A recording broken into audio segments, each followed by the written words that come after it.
Final score, full time. Man United won. West Brom won.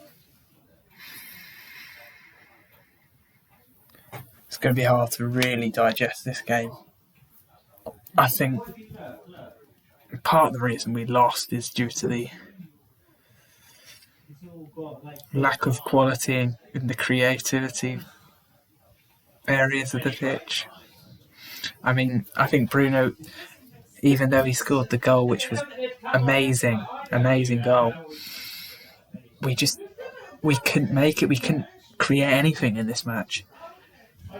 Part of that, you could say, part of that could be due to we don't have a Pogba and deep. We're having to rely on people like Fred and McTominay to get the balls up to Bruno, you could say. But it was poor. No, it was poor. And then in the defence, God, don't get me started on the defence. Lindelof and Maguire. I'm telling you now, Teed and Mengi would have done a better job than bloody Lindelof in this game. Teed and Mengi. I don't think individually they're that bad defenders. I think you saw when Maguire played with Bailly, he was good. And when Lindelof played with Tuanzebe against PSG, he was good. The problem is they just can't play together. And every single time they play together, they're targeted. It's not a one-off thing anymore.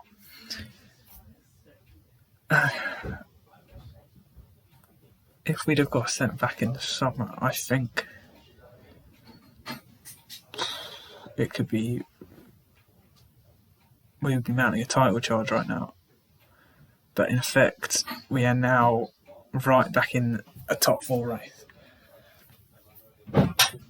And Chelsea are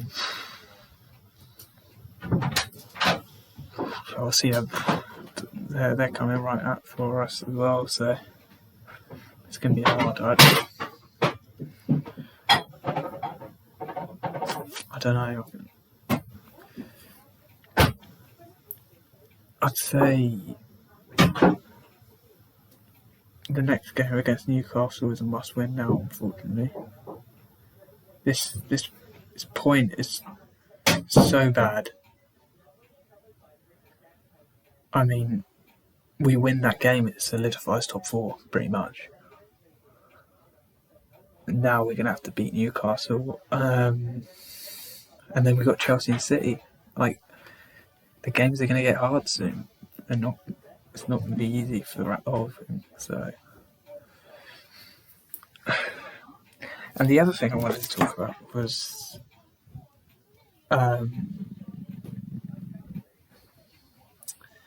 De Gea.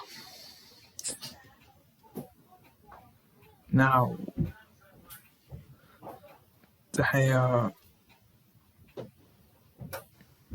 often gets the criticism for the defensive blunders, but I actually thought he had a good game today. I think, he made a couple of bad clearances, but ultimately we could have lost that game if it weren't for him. But you're not going to see tomorrow in the media De Gea getting any sort of credit for that. It's something to think about, on one side. And the other thing is, players like Rashford, I love Rashford, but he had a shite game, Where does it come to take away the agenda?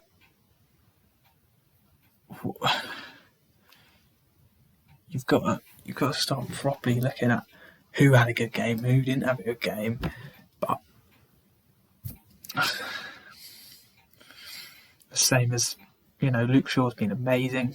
I'd say he's been the best left back in the league for the last month. But that was a poor performance from him.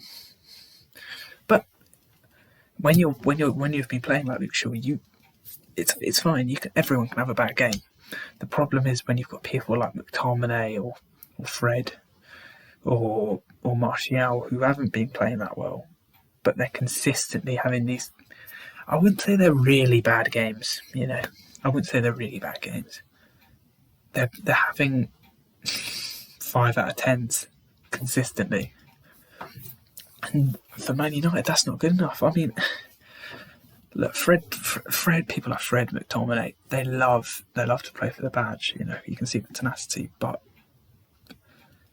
I saw a few times of not just Fred, but McTominay tried it in the second half. These long balls, they're never going to work, unless the only player on our team. I don't even think Matic is. Maybe Matic is capable of it, but except for Matic, it's only really Pogba who's capable of doing that. I don't know why McTominay and Fred have been told to do that. And the other thing, there is one positive to take from that game, and I'll say that's Greenwood. When Greenwood came on, he looked very lively.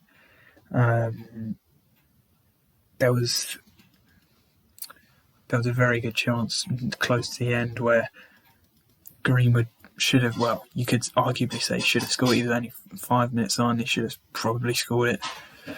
And then McTominay had another shot and it was cleared off the line. Greenwood looked... When he came on, there was I don't know if you saw, but there was a very good skill he did. I think he breezed past about 2 players. And I just thought to myself, why wasn't he starting? You can see Greenwood's confidence has gone right back up. And Rashford just looks, I don't know.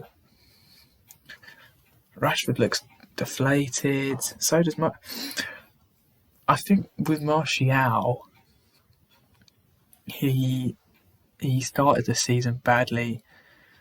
I thought the last couple of weeks he started to get it back, but I don't think it was the right decision to take him off, because when you've got a player on low confidence, to take them off is almost like it symbolises that he's out of favour with him, which is, as the manager, I'll back it. I'll say if he wants to get rid of Martial, go and do that. I like Martial, but ultimately Ollie's the manager, and as fans, we've got our opinion, but ultimately it's the manager who's got the final decision on those sorts of decisions. But what I don't understand is why Donny van de Beek is coming on for just 15 minutes. But I don't understand it. I mean, you could see, anyone with a football brain could see how many spaces there were in the midfield, or in and around their box. Donny would have been amazing in that game. I don't understand it. I'm guessing he didn't want to buy him. We've got a player on our bench who is, a Champions League semi-finalist, and he's just sitting on the bench whilst Fred and McTominay are on the pitch. Look, I love Fred and I really like McTominay, because all right, they might not have the quality in those areas, but what they do have is the passion, and they play for the badge. The problem is we've got a kid in Donny van de Beek who clearly wants to play for the club, because he could have gone to Real Madrid. He could have gone lots of places instead from us. He clearly wants to play for us, but he also has the quality, and he's just sitting on the bench. Well, I don't understand it.